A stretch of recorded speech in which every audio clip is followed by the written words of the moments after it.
Bharat Ratna doctor Bhimrao Ambedkar को कोटि कोटि नमन। ये कार्यक्रम डॉक्टर भीमराव अंबेडकर के जीवन पर आधारित है, जहां भारत की जनता के प्रति उनके योगदानों को पूरी सजगता से चित्रित और रेखांकित करने का प्रयास है। कार्यक्रम में दिखाई गई घटनाएं लब्ध प्रतिष्ठ पुस्तकों से ली गई हैं। इस कार्यक्रम के जरिए चैनल की ओर से एक विश्वसनीय, सजग और सकारात्मक प्रयास है कि डॉक्टर बाबा साहेब भीमराव अंबेडकर के जीवन की संघर्ष यात्रा एवं गौरव गाथा पूरे आदर के साथ घर घर पहुंचे और उनके योगदानों से सभी संपूर्णता में परिचित और आह्लादित हों। क्या हुआ? आप इतने जल्दी ऑफिस आ गए? कुछ हुआ है क्या? रमा, मैंने जो सपना देखा वो सच भी हो सकता है। ये लोग ऑफिस में बैठकर पूरन जी को मारने के मंसूबे बना रहे थे। मैं गया तो मुझसे कहा कि नौकरी करते रहो और पूरन जी का एनकाउंटर होने दो और उन्हें मरने दो, या फिर नौकरी छोड़ दो। और आपने क्या किया? नौकरी छोड़ दी।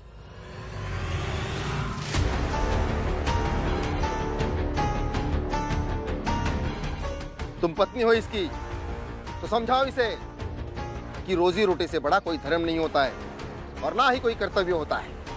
बेवजह नौकरी छोड़कर नाटक कर रहा है। ये जो कर रहे हैं उसके अपराधी आप ही तो है। आपकी भी तो रोजी रोटी यही पेशा है ना दरोगा जी? आप भी तो अपने नौकरी के साथ गलत ही तो कर रहे हैं। न्याय का साथ ना देकर साजिश रचने में मदद कर रहा है। ए रमा, अगर ज्यादा बोलेगी ना तो यही एनकाउंटर कर देंगे तुम्हारे पति का। इतना आसान है क्या मेरे पति का इनकाउंटर करना? पहले जिनके करने का प्लान किया है ना उनका कीजिए। अगर उन्हें बचाने के लिए मेरे पति रोजी रोटी छोड़ सकते हैं तो आप लोग उनको तो नहीं छोड़ेंगे। ठीक है, फिर बचा लो आज उसे, मैं भी देखता हूँ।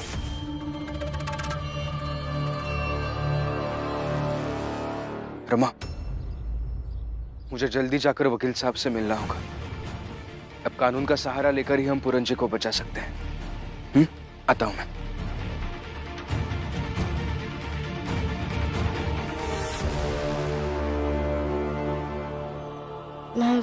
जाकर बाबा को बताती हुई। तो हुआ ये, भीम को आया एक बुरा सपना और वो सुबह सुबह उठ के घर से भाग गया। उसके पीछे भागी उसकी पत्नी और उनके भागने की वजह से ये हुआ, हमारे घर में अशांति। लेकिन भीम का कहना यह है कि वो अपनी जात के लोगों को खुशियां देना चाहता है, जबकि उसके वजह से सारे परिवार वाले और मोहल्ले वाले सब लोग परेशान हैं। बाबा, बाबा,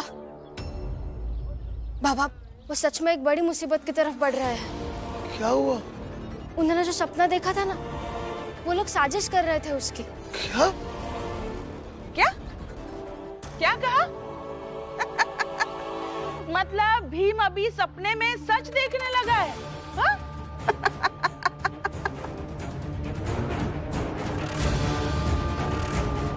जीजाबाई, कब से तू बोल रही थी? हमने किसी ने तुझे रोका नहीं ना? और कब से तू बकवास ही कर रही है ना? तो अभी चुप। रमा, बेटा बोल, क्या हुआ? बाबा, वो जब ऑफिस से आ रहे थे ना, तब मैंने उन्हें पूछा कि क्या हुआ ऑफिस में।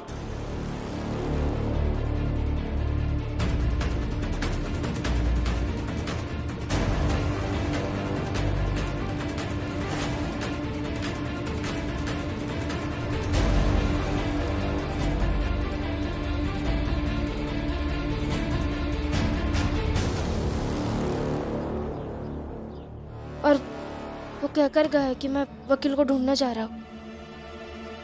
आनंद, मुझे लगता है हमें चलना चाहिए। भीम को हमारी जरूरत होगी। हाँ बाला भैया, चलते हैं। हाँ। दीदी, हम भी चलते हैं।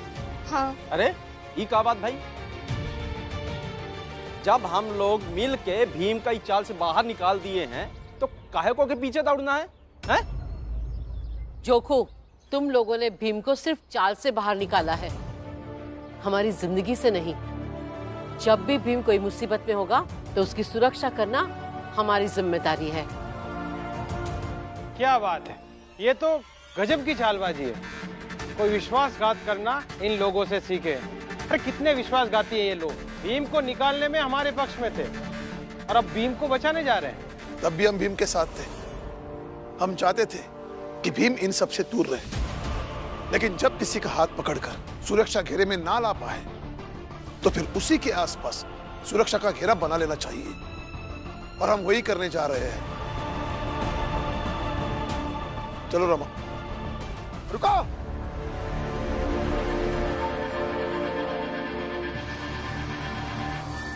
इस चाल से कोई बाहर नहीं जाएगा।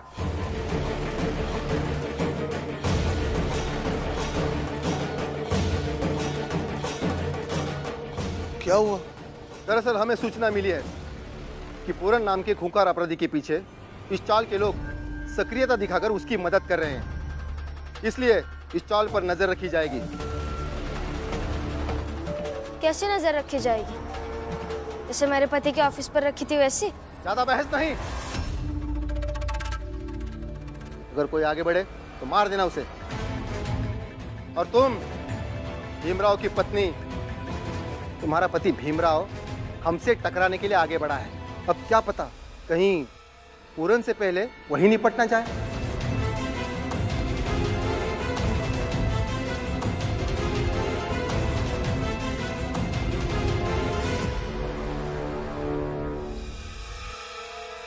मैं चलता हूँ, तुम लोग शाम तक यही रुको। मैं तो जाऊंगी, चाहे आप गोली क्यों ना मार दीजिए। रमा!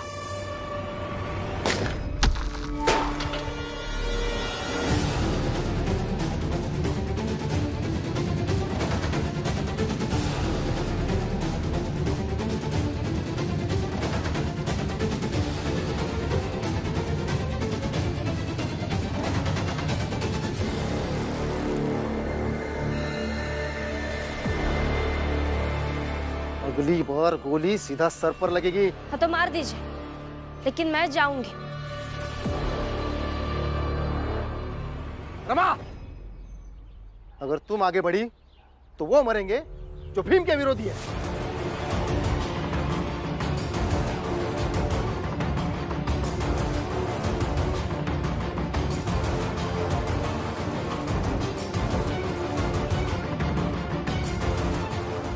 रमा, जहाँ खड़ी वहीं रहो, नहीं तो हम सब मर जाएंगे।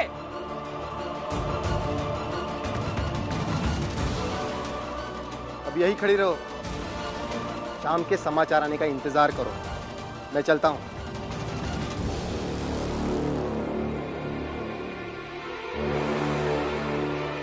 और तुम दोनों, अगर रमा आगे बढ़े तो उसे मत मारना, बल्कि जो भीम के विरोधी है उन्हें मार देना। जी समझे? जी। देखिए, आप ये सही नहीं कर रहे, आप गलत कर रहे, सुनिए।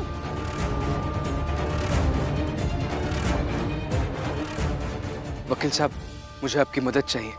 आज वो पूरन जी का एनकाउंटर करने वाले हैं। आप एक बार मेरे साथ कोर्ट में चलिए और केस ओपन करने की बात कीजिए ना, प्लीज। वकील साहब मेरी बात सुनिए। सर आप मेरी बात तो सुनिए। आप ऐसे भाग क्यों रहे हैं? जवाब तो दीजिए मेरे सवाल का। सर मेरी बात सुनिए। सर रुकिए सर, देखिए, सुनिए मेरी बात सुनिए। आप ऐसे भागिए मत सर। भीम, जाओ यहाँ से। मैं तुम्हारी जितनी मदद कर सकता था मैंने सबसे चुरा कर दी, लेकिन अब मैं तुम्हारी और कोई मदद नहीं कर सकता। तुम यहाँ सबके सामने सड़क पर अगर बीच में मेरी मदद मांगोगे तो आते जाते सब लोग देखेंगे और सबको ये पता चल जाएगा कि मैं तुम्हारी मदद कर रहा हूँ, और मेरा तो सामाजिक बहिष्कार हो सकता है। अरे मेरी भी जिंदगी पूरन की जिंदगी जैसी हो जाएगी, इसलिए मुझे जाने दो। सर मेरी बात सुनिए। आप नहीं मदद करेंगे तो कौन मदद करेगा? पहले से मुझे 10-15 वकील मना कर चुके हैं। आप मदद नहीं करेंगे ना, सच में मर जाएंगे वो। अरे मर जाने दो उसे। अगर उसको बचाने जाएंगे ना, तुम और मैं मर जाएंगे। हमारा भी परिवार खत्म हो जाएगा और तुम्हारा भी परिवार मर जाएगा। देखिए सर, आप वकील हैं। आपका यह धर्म है कि आप दूसरों को न्याय दिलाए, दूसरे के न्याय के लिए खड़े हो जाए। आप खड़े नहीं होंगे न्याय के लिए तो कौन होगा, बताइए? मानते हो ना, मैं जो हूँ उसके हिसाब से मुझे धर्म के लिए लड़ना चाहिए। तो जरा सोचो, मैं दिन में 8 से 10 घंटे वकालत करता हूँ और बाकी समय अपने घर में रहता हूँ, आदमी बनकर, अपने समाज का इंसान बनकर। यानी कि दिन में 14 से 16 घंटे मैं समाज का हिस्सा बनकर रहता हूँ। क्या उनको ना देखूँ?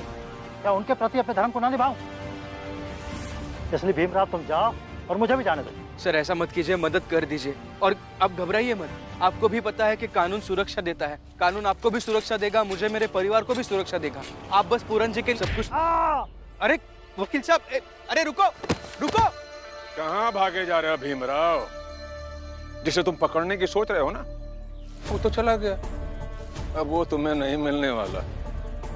रही बात तुम्हें न्याय मिलने की, तो तुम्हें न्याय दिलाने वाला तो खुद घायल होकर जमीन पर पड़ा है। देखो पीछे देखो।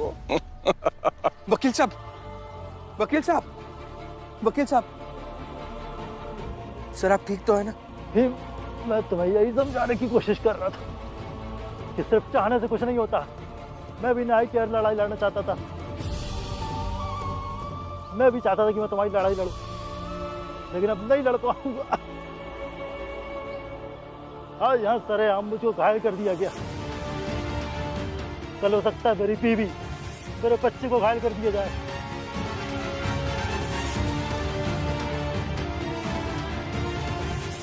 भीम, मैं तुम्हें भी यही सलाह दूंगा कि तुम चाहो अपने और अपने परिवार की रक्षा करो, बाकी सब चलता रहेगा। भीम चले जा। सर चल, आप उठिए, उठिए सर, उठिए, आइए।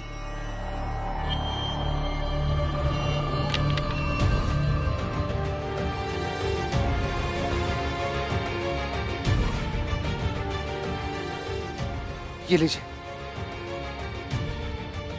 आइए सर, मैं आपको हॉस्पिटल ले चलता हूँ, आइए। कहाँ कहाँ जाओगे भीमराव?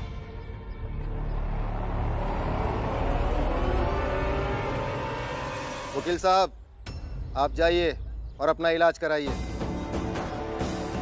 मुझे भीम को समझाने दीजिए। नहीं, मैं आता हूँ सर आपके साथ। छोड़ो मुझे। वकील साहब। दरोगा जी, अरे देख नहीं रहे आप भीमराव कैसा बदहवास सा हो गया है? इसे आपकी बात शायद समझ में नहीं आई, जरा विस्तार से बताइए, कहाँ कहाँ जाओगे का मतलब? अरे भीमराव, तुम्हारे चाल वालों को पुलिस वालों ने घेर रखा है। अगर उनमें से कोई हिला तो उसे गोली मार दी जाएगी। लेकिन क्यों? चाल में पुलिस क्यों गई है? उन सब की क्या गलती है? उन्होंने नहीं, तूने। दरअसल तू जिस तरह से कानून को परेशान कर रहा है, तो कानून भी अपने हिसाब से कुछ आवश्यक चीजें तो करेगा ना। हाथ पे हाथ धरा बैठा थोड़ी ना रहेगा। ऊपर से 2 सिपाही पूरन को लेकर निकले होंगे, फिर मैं जाऊंगा और उसे रास्ते में ही गोली मार दूंगा। सर आप ये नहीं करेंगे, ये नहीं कर सकते आप दरोगा साहब। वही करने जा रहा हूं मैं। अब तुम देख लो कि तुम्हें क्या करना है, कहां जाना है। एक तरफ अस्पताल है जहां वकील साहब को लेके जाना है, और दूसरी तरफ अदालत है जहां दूसरा वकील ढूंढने जाना है, और तीसरी तरफ तुम्हारी चाल जहां सारे लोग दहशत में हैं, रमा सहित, और चौथी तरफ है तुम्हारे पूरन जी जिन्हें बचाने जाना है। अब सोच लो क्या करना है।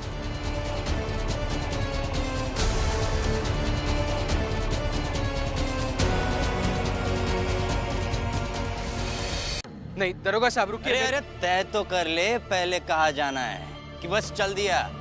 अभी अभी दरोगा साहब ने कहा ना, तो बता कहाँ जाएगा? अस्पताल, अदालत, अपनी चाल, या फिर उस अपराधी के पास? हाँ? ज्यादा बौखलाने की जरूरत नहीं है। तू एक काम कर, यहीं पर बैठ जा और आराम से सोचता रहे, और जब एनकाउंटर की खबर मिल जाएगी तो ऑफिस में आ जाना। आज हम सब जश्न मना रहे हैं। हाँ भीमराव, आ जाना पार्टी में। हाँ, और चाहे तो फिर से काम पर भी आ जाना। तुमने जो भाषण दिए थे ना, सब धीरे धीरे अखबार में छपवा दूंगा, अच्छा बिकेगा। और हाँ, और अगर ज्यादा दुख पूरन जी के जाने का होता होगा ना, तो लिखित में नौकरी छोड़ने की जानकारी दे देना। हाँ। मगर फिलहाल अभी शांत रहना।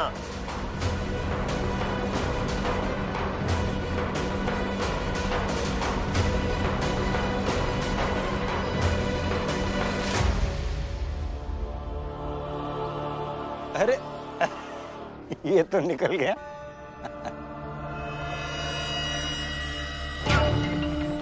सेठ जी,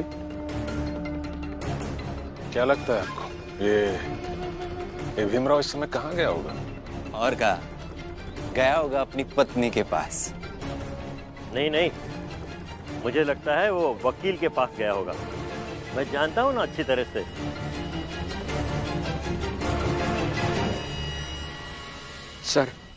सर प्लीज मदद कीजिए ना। दरोगा साहब कहकर गए हैं कि वो पूरन जी का इनकाउंटर करेंगे। माफ करो, हमें खबर मिल चुकी है। सर थोड़ी ना फुलवाना है। नहीं सर ऐसी बात नहीं है सर। मैं चल, जान नहीं बची क्या? चल चल जल्दी चल पूरन, आज तेरा खेल खत्म ही करते हैं। और इधर गोली लगेगी, उधर भीमराव की नौटंकी भी खत्म होगी। चल।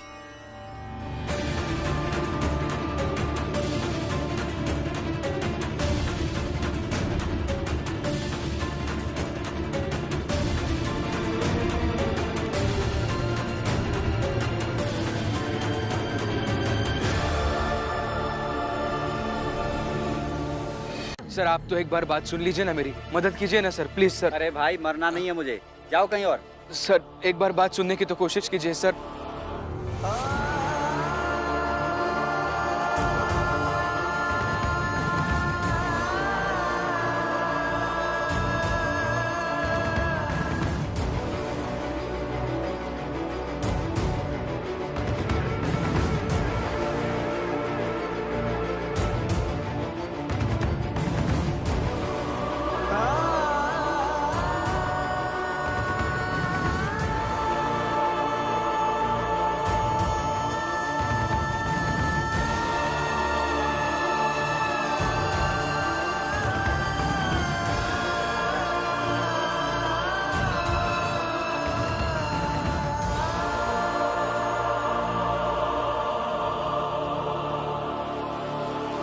बस खबर आ जाए कि वो पूरन मारा गया तो खेल ही खत्म हो जाएगा। फिर जश्न होगा यहाँ। मुझे भी इस खुशखबरी का ना बड़ी बेसब्री से इंतजार है। सेठ जी, जैसे ही पूरन के मरने की खबर आएगी ना, समझ लीजिए हम ये खेल जीत गए।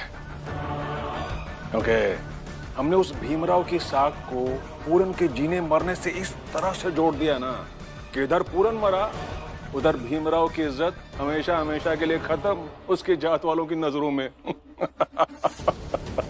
और कहते हैं ना, जब आम जनता की नजरों में उसका नायक हार जाए तो आम जनता बड़ी आसानी से दास्ता स्वीकार कर लेती है।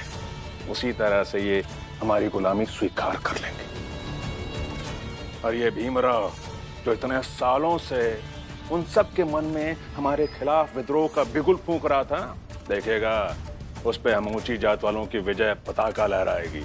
अरे बड़ा जश्न मनाएंगे, बस थोड़ा सा इंतजार। हाँ साहब, ये तो हमारी जात वालों के लिए बहुत बड़ी खुशी की बात होगी। अगर पूरन मारा गया ना साहब, मैं उसका पुतला बनाकर बस्ती बस्ती घुमाऊंगा और फिर उसे लटकाकर जूते से मारूंगा। सुंदर, अति सुंदर।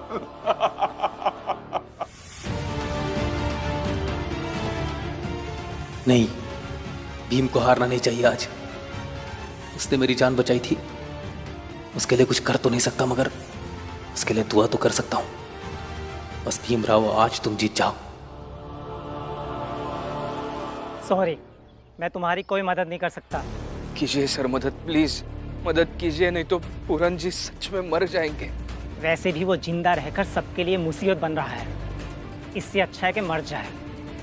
और हाँ, मुझे नहीं लगता कोई दूसरा लॉयर तुम्हारी मदद करेगा। फिर भी ढूंढो, हो सकता है मिल जाए, शायद जिसे अपनी जान प्यारी ना हो।